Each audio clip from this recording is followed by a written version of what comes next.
Selamat pagi, salam sejahtera. Assalamualaikum warahmatullahi wabarakatuh. Ya, eh, selamat datang ya mahasiswa Unsia di dalam kelas wireless ya, jaringan wireless untuk mata kuliah di Teknik Informatika. Kemudian di sini telah hadir juga mahasiswa yang bernama Arifin ya. Arifin, gimana Arifin? Sehat Arifin? Oh, nggak bisa open mic ya. Oke, ya udah kita mulai ya Arifin ya. Saudara-saudara, teknologi wireless ya atau disebut sebagai teknologi nirkabel ya. Jadi wireless ini adalah teknologi komunikasi tanpa kabel ya.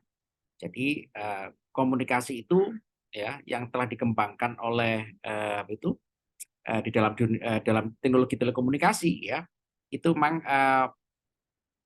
generasi awalnya telekomunikasi yang timbal balik itu memang rata-rata menggunakan teknologi atau media bernama kabel ya, wire ya, kabling ya, bisa koaksial, bisa katakanlah itu kabel telepon ya, kabel PSTN ya, atau juga kabel UTP kan yang sudah umum digunakan di jaringan komputer. Nah, teknologi telekomunikasi ini, saudara-saudara ya, kemajuannya itu dimanfaatkan untuk diterapkan menjadi suatu jaringan komputer. Sehingga dengan berkembangnya teknologi telekomunikasi ya di era sekarang ini, di mana wireless itu bisa difungsikan sebagai jaringan komputer, maka dikembangkanlah yang namanya wireless network ya, atau jaringan komputer yang menggunakan media komunikasi tanpa kabel seperti itu. Karena tanpa kabel, maka jaringan komputer ini, saudara-saudara, mostly bergantung kepada yang namanya channel ya, channel frekuensi yang digunakan atau kanal frekuensi yang dimanfaatkan sebagai pembawa data dan pengirim atau pengirim data dan juga penerima data. Ya, seperti kita ketahui bahwa jaringan komputer itu rata-rata menggunakan secara umum menggunakan kabel UTP kan atau koaksial ya kan, yang bisa dikonfigurasikan menjadi suatu jaringan komputer kan dengan device yang namanya Ethernet atau switch ya, atau juga multiplexer ya. Ini sudah kita ketahui dengan umum. Nah, bagaimana caranya jaringan komputer itu bisa diterapkan dalam konfigurasi komunikasi wireless? Nah, inilah menjadi pembahasan kita hari ini ya. Saudara-saudara, kelebihan daripada teknologi jaringan wireless itu adalah dari sisi mobility dan flexibility ya. Flexibility dan mobility-nya itu tidak fix ya. Ya dia itu bisa dikatakan relatif tidak terbatas ya, tapi juga terbatasi ya sesuai dengan kemampuan daripada sinyal daripada wireless yang digunakan. Berbeda dengan jaringan kabel ya, wired ya, bisa fiber optik ya, bisa katakanlah kabel UTP, koaksial ya kan, yang itu adalah attach ya, atau dimasukkan ke dalam komputer atau PC kan, ini bersifat statik ya. Jadi kalau jaringan yang menggunakan kabel itu pasti statik ya, dia tidak bisa bergerak kemana-mana. Tapi kalau jaringan wireless ya, dia bisa bergerak kemana-mana ya.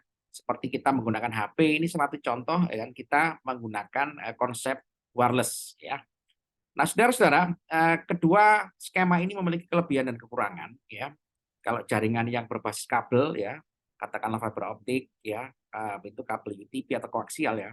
Dari sisi kecepatan data rate-nya dalam ukuran waktu itu lebih stabil ya. Lebih stabil dan tidak ada gangguan ya. Gangguannya ada, cuman gangguannya bersifat physical connection ya. Sehingga apa? Sehingga jaringan itu jaringan komputer berbasis kabel ini, saudara-saudara, itu menguntungkan dari sisi data rate ya. Dari data rate transmission itu memang bisa bisa stabil ya, dan juga cukup besar ya, apalagi menggunakan fiber optik ya, itu sudah sangat besar sekali jaringan yang bisa kita gelar di situ.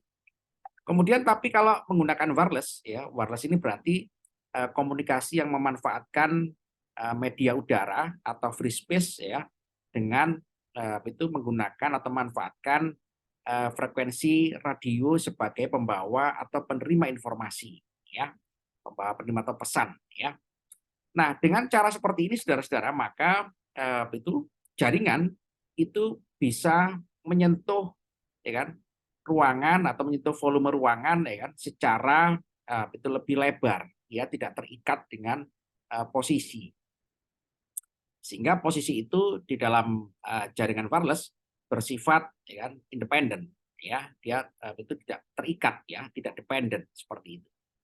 Nah ini saudara-saudara memberikan arti bahwa jaringan wireless ini ya kan karena jaringannya adalah antara akses atau server dengan user itu, usernya bersifat mobile ya kemana-mana ya, bergerak kemana-mana ya, sementara aksesnya adalah fix ya, fix, maka yang terjadi adalah ya kan terjadinya suatu fluktuasi data rate transmission. Fluktuasi data rate transmission ini memang itu sudah diketahui oleh banyak orang ya. Kenapa terjadi fluktuasi ya? Fluktuasi ini terjadi karena kekuatan sinyal daripada jaringan wireless ini antara akses atau server dengan user itu dipengaruhi oleh yang namanya lingkungan, environment.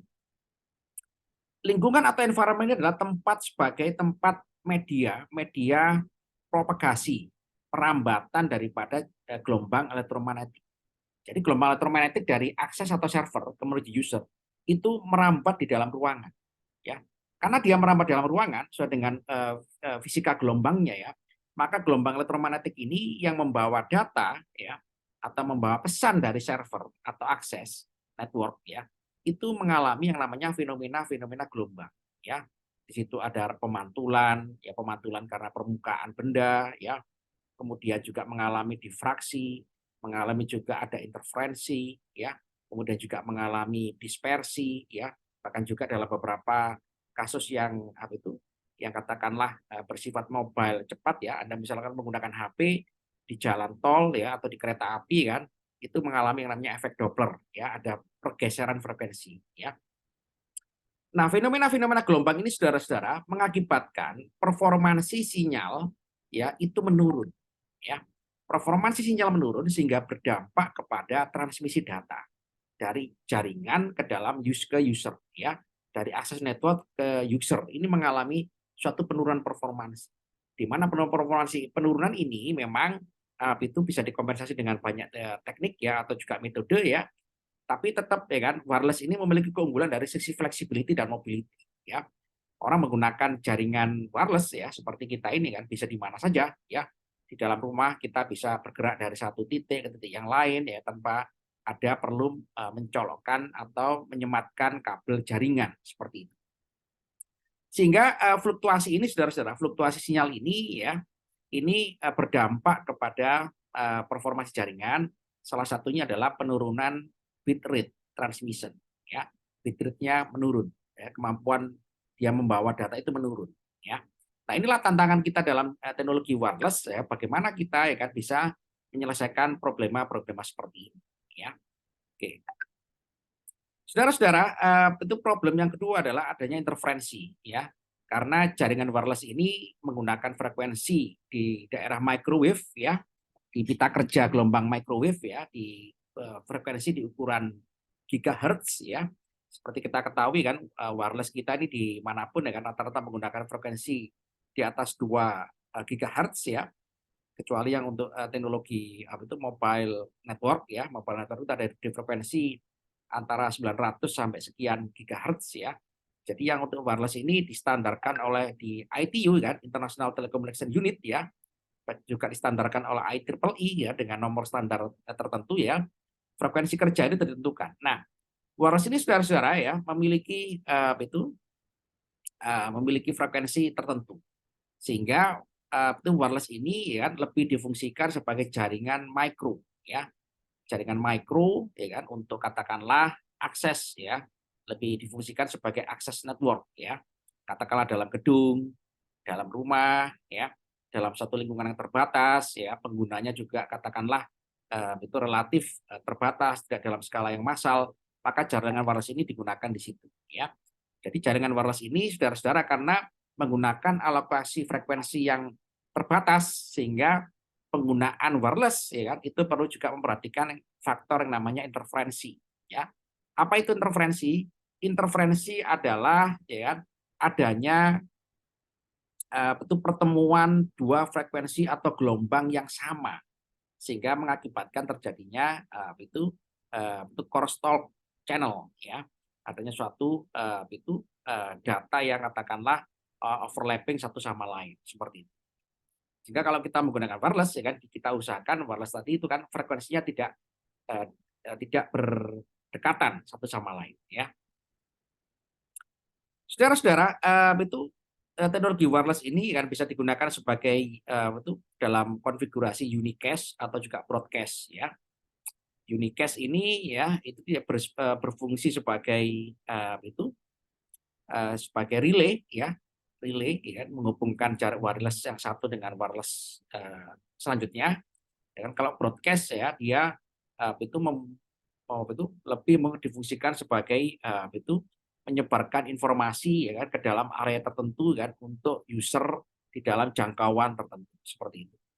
Nah, kalau kita melihat seperti ini saudara-saudara, berarti tadi ya bahwa ini menggunakan gelombang elektromagnetik pada daerah microwave ya dengan coverage area tertentu ya. Jadi coverage area tertentu itu ditentukan oleh kekuatan sinyal yang dipancarkan oleh antena atau transmitter daripada akses network atau juga oleh usernya. Jadi wireless access network ini saudara-saudara dibatasi oleh kemampuan transmisi sinyalnya di dalam dia menyebarkan sinyalnya ke ruangan ya. Jadi kalau Anda menggunakan wireless kan pasti tidak bisa menggunakan wireless dalam jangkauan kilometer, itu agak sulit ya, karena apalagi wireless yang transmitternya adalah hanya dikhususkan untuk rumah ya. Paling hanya beberapa meter ya, sekitar 10 sampai 20 meter ya. Kita bisa menggunakan jaringan wireless seperti itu. Nah, jaringan wireless ini saudara-saudara karena dia menyebarkan informasi ke segala arah ya 360 derajat ya dalam suatu volume ruangan, maka kekuatan sinyal wireless ini sangat ditentukan oleh transmisi gelombang atau frekuensi ya dari sumber ke penerimanya ya di dalam area tertentu. Nah, bagaimana cara kita mengukur kekuatan sinyal wireless ya kan? Kekuatan sinyal wireless ini diukur yang namanya oleh parameter SNR atau signal to noise ratio ya. Jadi signal to noise ratio ini dalam ukuran dB ya. Jadi kalau Anda membaca spesifikasi daripada piranti wireless Anda, pasti di situ disebutkan berapa dBm ya kekuatan sinyalnya ya. Begitupun juga itu receiver Anda ya. Itu pasti disebutkan berapa kekuatan sinyalnya ya. Nah, SNR ini saudara-saudara menunjukkan kualitas sinyal ya. Salah satu kualitas sinyal itu ditunjukkan oleh yang namanya parameter signal to noise ratio. Signal to noise ratio ini saudara-saudara itu merupakan perbandingan antara sinyal ya yang diterima dengan noise yang juga ditangkap ya. Jadi kalau saudara-saudara kan device Anda dalam jaringan terkonfigurasi dalam jaringan wireless, itu Anda itu menerima dua buah data. Satu data sinyal, yang kedua adalah data noise. Nah, noise dari mana, Pak? Noise itu adalah merupakan konsekuensi propagasi atau perambatan gelombang elektromagnetik yang berinteraksi dengan medium ya. Jadi ya tadi saya sebutkan gelombang elektromagnetik yang kita gunakan ini frekuensi microwave ini kan berinteraksi dengan medium macam-macam ya, dengan benda-benda yang dilewatinya di dalam ruangan atau dalam environment ya.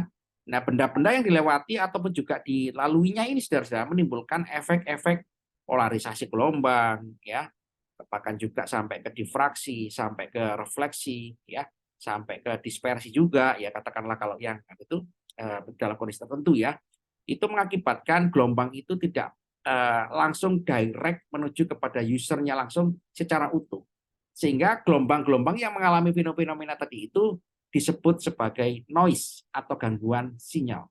Nah, jadi device kita ini yang terkonfigurasi di dalam jaringan wireless itu menerima dua data ya. Satu sinyal, yang kedua adalah noise. Nah, bagaimana caranya kita bisa mengutamakan data itu lebih utama? Maka ukurannya adalah sinyal itu harus lebih besar daripada noise ya. Jadi sinyal itu harus lebih kuat daripada noise, karena noise itu tidak bisa dihindari, pasti akan terjadi ya di dalam kita mentransmisi suatu data atau informasi menggunakan gelombang elektromagnetik seperti itu ya. Sehingga apa saudara-saudara itu di dalam kita mengkonfigurasikan jaringan wireless access network ini kan SNR ini menjadi parameter utama ya, menjadi parameter utama untuk mengukur kualitas jaringan telekomunikasi secara umum, komunikasi bahkan juga wireless access network seperti ini. Ada pertanyaan saudara-saudara? Halo? Halo? Oke, saya lanjutkan. Saudara-saudara, itu wireless access network ini ya kan karena dia adalah bersifat broadcasting ya, sumber akses network itu kan menyebarkan informasi ke segala arah dalam radius atau jangkauan tertentu ya kan, maka wireless network ini bisa digunakan sebagai jaringan telekomunikasi atau jaringan komputer ya kan untuk metropolitan area network ya. Metropolitan area network ini contohnya adalah ya kita yang gunakan saat ini, kita menggunakan handphone kita ini sebetulnya adalah konfigurasi jaringan komputer ya di dalam bentuk konfigurasi ya wireless ya itu metropolitan area network ya. Jangkauannya cukup luas ya dalam radius ya kan sekian kilo sampai puluh kilometer ya. Tapi yang paling aman rata-rata dalam radius kilometeran ya. Karena gelombang elektromagnetik digunakan di situ microwave ya kan itu sangat besar sekali ya, sangat besar sekali. Jadi kalau Anda pernah melihat ya tower antena operator ya kan itu antenanya kemana-mana kan ya, ke sisi itu ke 360 derajat ya, itu dalam rangka dia itu dalam rangka dia membroadcasting ya kan atau menyebarkan sinyal itu gelombang elektromagnetik ya microwave ke segala arah ya untuk menyentuh user-usernya dalam radius sekian kilometer atau sekian puluh kilometer seperti itu ya. Kemudian otomatis ya dalam konfigurasi seluler ya, seluler yang kita gunakan ya kan ada itu generasi kita sekarang ini ya, generasi mulai dari GSM ya, 1G sampai ke 3G, pakai sampai ke 4G gitu kan. Nah, sebentar lagi adalah ke 5G seperti itu. Bahkan juga seperti yang sudah kita gunakan ya kan untuk wireless local area network ya, WLAN ya itu sudah umum kita ketahui dan kita gunakan ya kan. Bahkan juga untuk wireless personal area network ya. Katakanlah untuk mouse Anda ya, mouse Anda itu kan menggunakan wireless ya. Mouse laptop Anda atau juga mouse PC Anda yang menggunakan wireless itu adalah personal area network ya untuk menghubungkan dengan printer ya, menghubungkan dengan device-device yang diperlukan oleh komputer kan itu adalah personal area network. Itu juga jangkauannya sangat kecil sekali ya. Saudara-saudara, pentingnya lagi adalah di era sekarang ini kan wireless network itu ya itu bisa terhubung dengan yang namanya IoT ya, Internet of Things ya. Internet of Things ini kan sebagai ide dasarnya ya kan bahwa komputer atau jaringan itu berusaha untuk menjangkau benda-benda yang perlu dimasukkan ke dalam jaringan komputer ya. Sebagai contoh ya kan Anda punya apa itu CCTV ya, CCTV yang terhubung dalam IP network ya, itu adalah salah satu contoh kan itu bagaimana IoT itu bekerja di situ. Sehingga Anda bisa mengontrol pergerakan CCTV ya, menghidupkan lampunya, menghidupkan sensornya atau juga mengakses datanya. Itu salah satu contoh kan wireless terhubung dengan suatu konsep IoT yang sederhana seperti itu ya. Bahkan juga itu wireless network ini digunakan untuk sebagai konfigurasi sensor network ya. Sensor network ini juga lagi ramai saat ini ya. Wireless itu digunakan sebagai perluasan daripada IoT ya. Perluasan daripada IoT karena wireless itu dipasang di titik yang banyak sekali ya. Konfigurasi akses point daripada wireless ini ya, selain dia bisa membawa dan mengirimkan informasi ya atau menerima informasi kan, tapi dia juga bisa itu mengukur keadaan daripada suatu kondisi ya. Katakanlah kan wireless ditaruh di seluruh kota ya kan, wireless tadi itu bisa mengukur ya kan bagaimana pergerakan orang ya, mobilitas daripada orang dalam kota ya kan. Itu bisa diukur dengan namanya konfigurasi sensor network seperti itu ya. Kemudian juga contoh-contoh yang lain ya kan vehicular network ya untuk mobile to mobile ya. Jadi ini juga belum direalisasikan di Indonesia ya kan. Teknologi wireless ya kan yang sama-sama bergerak sumbernya maupun juga usernya ya. Sumbernya bergerak ya kemudian usernya juga bergerak, sama-sama bergerak. Nah, itu adalah konsep daripada mobile to mobile network ya, atau vehicular network ya. Ini sangat bagus sekali kalau bisa kita terapkan ya kan dalam ilmu informatika kita ya kan, untuk memperluas ya kan akses jaringan kita ya. Sehingga ini saudara-saudara ya kan, wireless itu adalah konsep yang sangat bagus sekali dalam jaringan ilmu jaringan komputer ya, bahwa konsep jaringan komputer di masa yang akan datang ini kan mostly akan didominasi oleh namanya teknologi wireless network. Nah, kalau begitu gimana Pak teknologi kabel masa depannya? Teknologi kabel masih digunakan ya. Teknologi kabel itu digunakan karena teknologi kabel tadi memiliki kelebihan daripada data rate transmission yang stabil, relatif stabil karena dia menggunakan kabel. Tidak ada media yang lain yang mengganggu di situ ya. Berbeda dengan wireless, yang itu banyak sekali gangguannya, banyak sekali katakanlah efek-efek daripada medium ya, atau juga benda-benda yang dilewati oleh gelombang elektromagnetik. Kalau kabel ya kan, gelombang elektromagnetik itu melewati kabel itu, dia tidak lewat yang lain ya. Sebagai contoh kan kabel koaksial, kabel UTP ya, atau RJ45 ya koneksinya ya. Kemudian juga kabel fiber optik ya, itu juga gelombang elektromagnetik itu merambat di situ aja, dia tidak keluar, relatif tidak keluar dari situ ya, kecuali kalau misalkan kabel koaksial ya, memang ada kebocoran, ada bocor gelombang elektromagnetik yang masih berada di sekitar kabel, tapi itu relatif tidak menjadi gangguan ya, tidak menjadi gangguan. Begitupun juga fiber optik. Begitu cahaya laser itu masuk ke dalam fiber optik ya, otomatis dia akan merambat di sepanjang fiber optik itu. Ya, dia tidak akan pernah keluar dari fiber optik itu selama tidak pernah putus kabelnya. Ya, nah berbeda dengan wireless. Kalau wireless kan kemana-mana, ya dia di broadcast ya kan, di dalam memenuhi suatu volume ruangan, sehingga gelombang elektromagnetik yang merambat dalam suatu volume atau ruangan ini ya kan, dia berinteraksi dengan medium. Ya, seperti kita ketahui medium itu macam-macam. Ya, medium itu tidak hanya udara, ya, tidak hanya gas, debu, ya kan, ada berbagai macam benda-benda baik dalam skala mikroskopis maupun makroskopis ya kan, yang mempengaruhi perambatan gelombang elektromagnetik dari akses network ke user. Nah, inilah ya, ini tantangan yang sangat-sangat challenging ya kan. Bagaimana kita orang informatika ini kan mendesain suatu algoritma, suatu konsep ya, sistem yang itu dapat melampaui atau mengatasi permasalahan transmisi gelombang ini di dalam ruangan ya. Saudara-saudara, ini adalah data rate transmission-nya ya. Data rate itu seperti kita ketahui ya, bahwa itu frekuensi carrier yang digunakan di dalam jaringan wireless ini kan dari frekuensi 1 giga sampai ke 6 gigahertz ya. Dalam berbagai macam konfigurasi kan, ada ultra wideband, ada WiMAX ya. Teknologi itu dalam bentuk sistem ya kan. Itu 3G, 4G, 5G ya kan. Ini menggunakan frekuensi di sini ya. Kecepatan data rate-nya ini itu bergerak eksponensial ya, semakin tinggi frekuensinya, semakin bagus sistem yang digunakannya kan, maka semakin banyak data rate yang bisa dibawa ya. Jadi itu menurut teori telekomunikasi ya, berapa sih kemampuan data yang dibawa ya kan? Kemampuan itu idealnya adalah 5% daripada frekuensinya ya, 5% dari itu ukuran frekuensi, itulah data rate yang bisa dibawa ya. Jadi kalau misalkan secara teoretikal ya 1 GHz ya, berapa frekuensi yang bisa dibawa ya kan?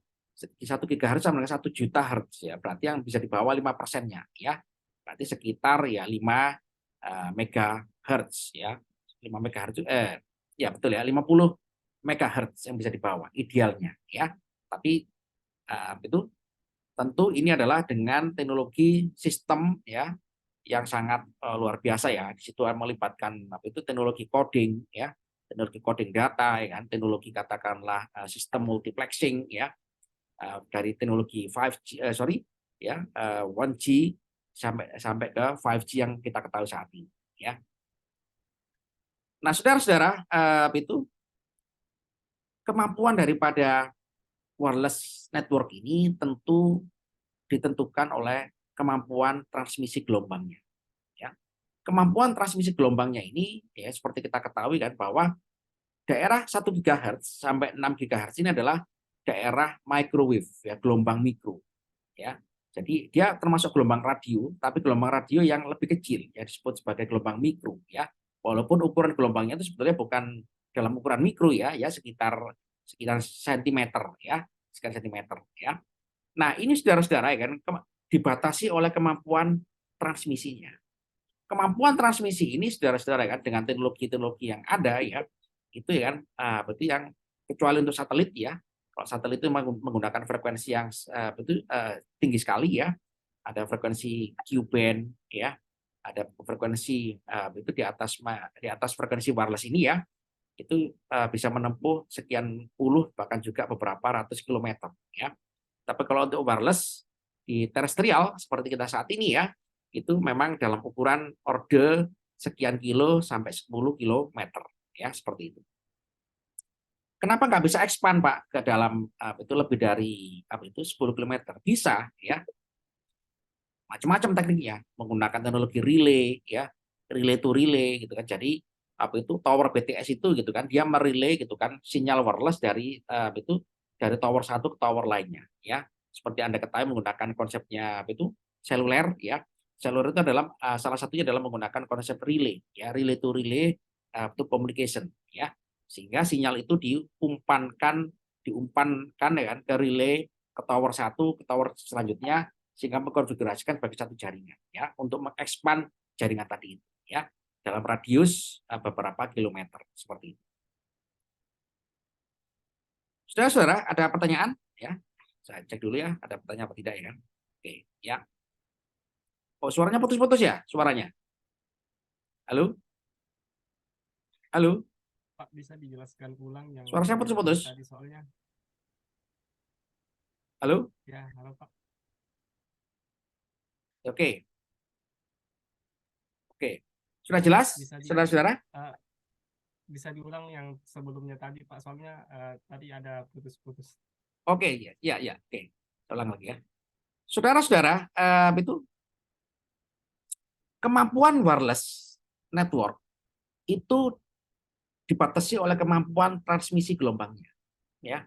Jadi wireless ini karena keuntungannya kan dari sisi flexibility dan mobility kan itu nggak bisa ditangkal, ya, bahwa itu wireless ini kuat di situ, kuat dalam kelebihannya adalah dalam sisi mobilitas dan flexibility. Dia tidak terikat pada satu posisi.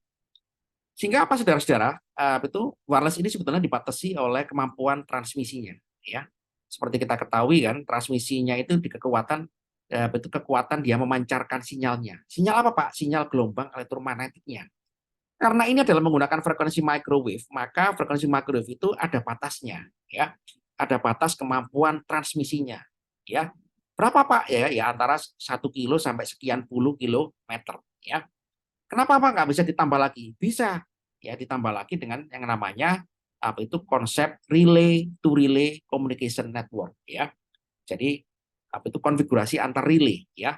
Jadi wireless satu dihubungkan dengan wireless kedua dan seterusnya kan dalam radius beberapa kilometer, ya.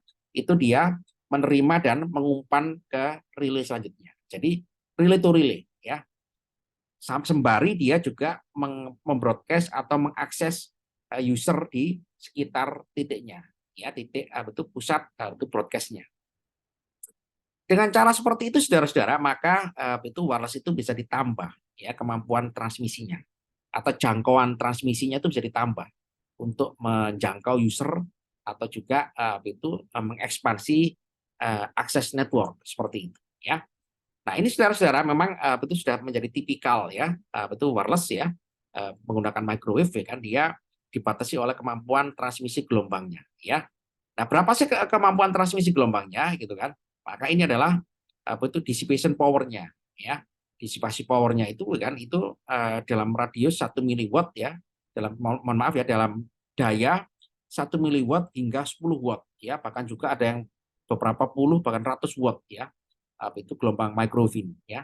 Itu sangat mahal sekali, ya. Jadi kalau Anda punya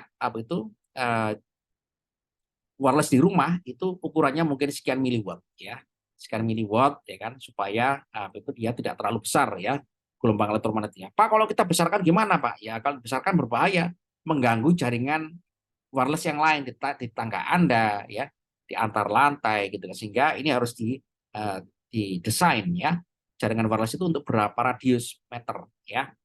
Nah, yang untuk jaringan yang itu metropolitan area network ya tentu adalah dia broadcast ya kan ke segala arah dalam radius beberapa puluh kilometer ya kan, maka itu harus diperbesar ya power dissipation-nya ya. Nah, ini saudara-saudara, power dissipation ini saudara-saudara itu adalah consumption electrical energy sebetulnya ya. Jadi consumption electrical energy ini juga harus diperhatikan ya kan. Pak, saya kepingin menjangkau seluruh Pulau Jawa ya satu antena ya nggak bisa ya. Karena di situ kan harus menggunakan itu daya yang sangat besar sekali dan itu tidak mungkin ya. Sehingga itu harus kita desain menjadi suatu seluler ya. Sampai diterjemahkan menjadi microseluler ya di gedung-gedung maupun di satu pemukiman seperti itu. Nah, ini saudara-saudara salah satu contoh daripada network arsitektur ya, itu untuk cellular network ya, atau juga metropolitan area network ya kan, bahkan juga untuk wireless LAN gitu kan, bahkan juga untuk konfigurasi sensor networks ya, seperti itu ya. Ini juga merupakan contoh-contoh tugas akhir Anda yang bisa nanti bisa digunakan ya. Anda mendesain konfigurasi sensor networks ya. Pak, bagaimana saya misalkan adalah ada proses di factory atau industri ya, yang itu kan semua proses di situ kan flow prosesnya kan adalah proses pengolahan barang ya. Nah, proses pengolahan barang ini tinggal kita hubungkan aja dengan sensor. Yang sensornya ini saudara-saudara terhubung dengan wireless network ya, sehingga apa? Sehingga bisa dianalisis datanya ya. Katakanlah kualitas barangnya yang diproduksi gitu ya, mulai dari barang mentah menjadi barang jadi kan itu nggak mungkin manusia itu dilibatkan untuk mengawasi 24 jam. Ya itu harus dilibatkan namanya sensor. Nah, sensornya dihubungkan dengan jaringan. Nah, jaringan ya tinggal dapat datanya. Sudah, datanya tinggal permasalahan daripada teknologi informasi yang kita gunakan atau sistem informasi yang kita gunakan di situ ya. Ad hoc network ya itu sudah umum ya, antar jaringan ya, antar user ya, bisa sharing atau berbagi itu jaringan ya. Yang belum terwujudkan ini adalah secara nyata itu adalah teknologi vehicular network ya, mobile to mobile ya. Seperti kita ketahui saudara-saudara, orang di perkotaan ya atau pemukiman ya kan itu satu user itu bisa broadcast informasi ke user lainnya. Nah, tapi tipikalnya adalah user bergerak ya, usernya itu sumbernya sama-sama bergerak ya, sehingga mobile to mobile. Nah, ini yang belum diwujudkan ya, karena memang resiko daripada kegagalan memang sangat tinggi ya. Risiko kegagalan itu sangat tinggi karena di situ ada faktor yang namanya noise-nya itu lebih dominan daripada sinyalnya ya, seperti itu. Nah, saudara-saudara, pengguna daripada wireless network ini memang dalam skala jumlah miliaran ya. Jadi Anda bisa ketahui ya, operator-operator telekomunikasi di kita ini ya, itu ada yang punya user ya, itu sekitar 50 juta user ya. 50 juta user ini ya terbagi dalam area demografi gitu kan, itu berbagai macam konfigurasi sistem ya. Ini saudara-saudara itu menjadi permasalahan di dalam isu scalability ya, scalability desain jaringannya ya. Bahkan juga menjadi masalah dalam bandwidth ya, itu bandwidth yang di-share kepada penggunanya ya. Kemudian perilaku pengguna itu kan berbeda-beda ya. Seperti Anda gitu ya yang suka nonton YouTube ya, Netflix ya, itu kan demand ya, demand video and demand-nya itu kan memakan bandwidth yang sangat tinggi ya. Makan bandwidth sangat tinggi itu berbeda ya. Kalau Anda melihat data dari sisi operator ya, penggunaan alokasi bandwidth itu akan terasa berbeda antara pedesaan ya dengan perkotaan itu berbeda ya. Perkotaan yang aktif di dalam video on demand ya, aktif dalam katakanlah televisi internet ya, aktif dalam katakanlah sosial media itu berbeda dengan pedesaan ya. Pedesaan kan Pak, desa itu belum sadar di situ ada Netflix ya. Sukanya cuma pakai WA terus ya, itu berbeda ya.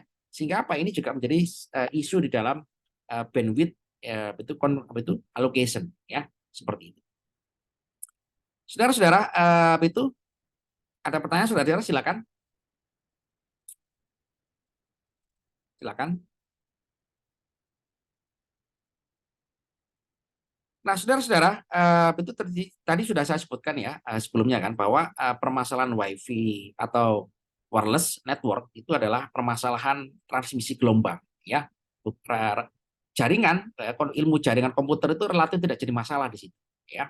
Jadi yang menjadi masalah ini adalah masalah itu transmisi gelombangnya ya. Kita sebagai seorang itu ilmu komputer ya tidak boleh ya kan itu mengabaikan ilmu telekomunikasi yang berkaitan dengan transmisi gelombang ya, karena itu algoritma kita itu akan mengolah data ini masalahnya ya, sehingga apa, sehingga permasalahan-permasalahan telekomunikasi ini atau komunikasi itu fisik ini harus juga kita pahami, harus kita juga pelajari ya, agar kita bisa ikut andil menyelesaikan permasalahan ini by software ya, by teknologi informationnya ya, sehingga apa ya kan, interferensi ya kan. Di situ ada teknologi coding ya kan, ada coding Manchester ya, ada coding katakanlah yang lebih canggih-canggih ya yang digunakan ya selain coding Manchester ya kan, karena teknologi coding sinyal secara fisik ya kan itu rata-rata menggunakan pulse shift keying ya, PSK ya, ada GEM ya, macam-macam ya, itu ada itu